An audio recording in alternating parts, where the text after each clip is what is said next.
When I first saw the trailer for the show, I was very excited for it.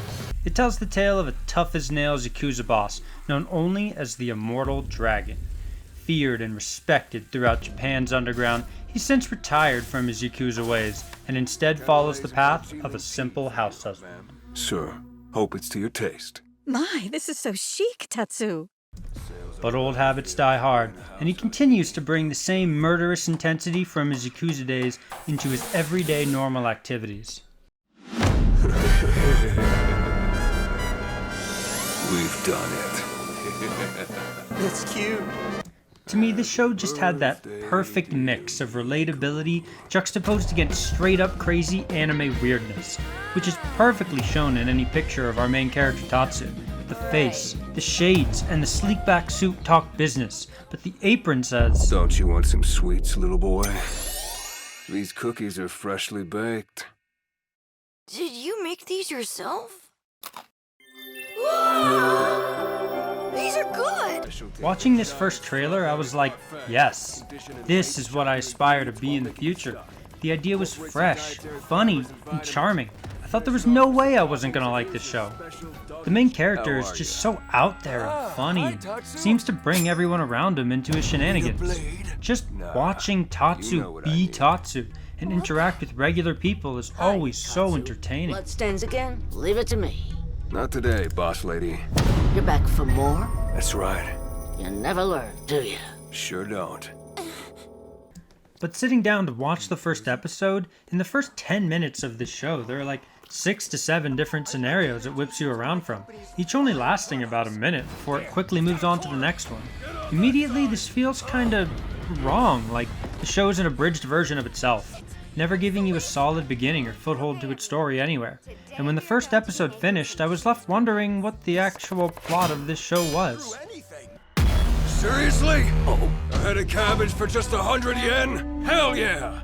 Because honestly, if you've seen the trailer, then you've basically seen the whole show. It's just the setup, the situation as I described. There really is no plot to this show. The episodes don't really connect events that go anywhere. Nothing really changes. There are no stakes. The situation is the exact same in the beginning as it is in the end. What this show feels like is a comic strip based off this situation. Like a Garfield comic, the situation never changes. Each scene is in its own separate universe from the rest of the show. You could cut out any of the scenes or tell the story in any order and it would be no different because there are no lasting effects in the show. Masa, I'm done with all that. I'm a house husband now.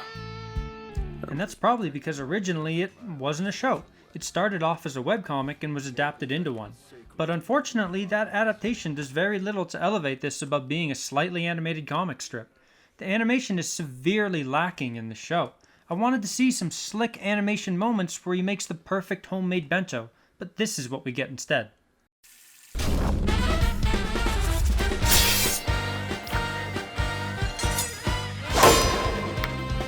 Okay, not too shabby. Yep, that's it.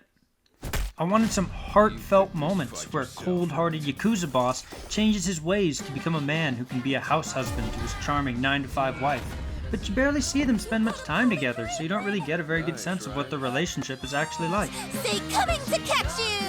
Coming to... what was it? And you gotta do the pose, too! Hey, Mama? Those people are really weird. I wanted to see the juxtaposition between his life now and his Yakuza life that keeps trying to drag him back in. They don't really try to explore that in any meaningful ways. Despite him encountering multiple people from his past, the situations never really end up going anywhere. Like one comic strip ending, those events don't really affect what happens next, and many end up feeling like they might as well have never happened at all. Why the hell did you quit the Yakuza? Let's, take a walk. Okay, everyone. Today we are going to be making some cheese croquettes. But there are so many good scenarios in the show. It just feels like they're, bear with me here, too faithful to the original. For example, there's a part where he babysits the neighbor's kid. Would you mind watching my Ryota for a little bit? Sure, no problem. Really? That'd be great. Behave yourself, okay, Ryota? But he's the scariest looking guy in the neighborhood. And it's funny, but it only lasts like a minute and a half. They could have fleshed that situation out into at least half an episode, but they only give you panel for panel exactly what was drawn in the manga and nothing more. No situation lasts long enough to build up any real tension or emotion, and this really holds the show back from what it could have been. Koi Koi! Pong! Snake Eyes! Dude, you can't play these with kids! If it isn't obvious, I feel pretty mixed about the show.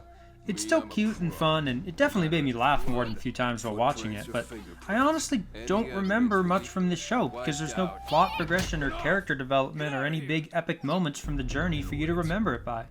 I love the idea of the characters and concept, but they're so static and show so little change in personality over the course of the show that it's hard to grab on to much to like about them outside of these one-note jokes you'll see over and over again. Okay, that's great energy. But not what we meant!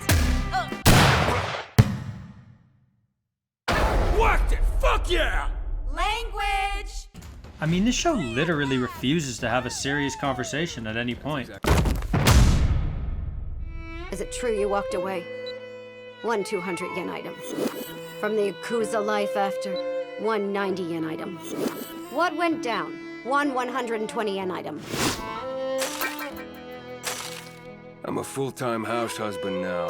I see. Need a bag? Nope, I have my own bag. One last thing, ma'am. You rang this item up twice? What? Being funny all the time starts to get predictable and loses its edge after just a few episodes. If the show took itself just a little more seriously, I think I would like it a lot more. Because all the elements of a charming, funny story with a lot of heart are there, and if combined correctly with some actual animation and some more in-depth storytelling, this could be transformed into the show I was so excited to watch after first seeing that trailer. You really think you won? The real first prize is making my wife smile! My wife smiling! All right, enough! It's also pretty damn short at 5 episodes, not even half a regular anime season. And this makes me think they were hopefully kind of aware of some of these problems when making it. Anyway, the show's confirmed to have a season 2 with no release date, and I pray that they take their time. Get some real animators and some good story writers to craft the show into the absolute gem I know it can be. Sales are a battlefield. Being a house husband ain't no joke. Because if season 2 is just more of this comic book quality copy-paste, then I will be a little disappointed. Let's just say I used to be in the same line of work. I know all about turfs. I get you can't leave empty-handed. So here, have a kitty cat peeler. This can peel anything. Hey, if you made it to the end of the video, thank you for watching. I'm just starting out, so make sure to leave a comment telling me what I can improve on or what anime you'd like to see reviewed. And I'll see you all next time.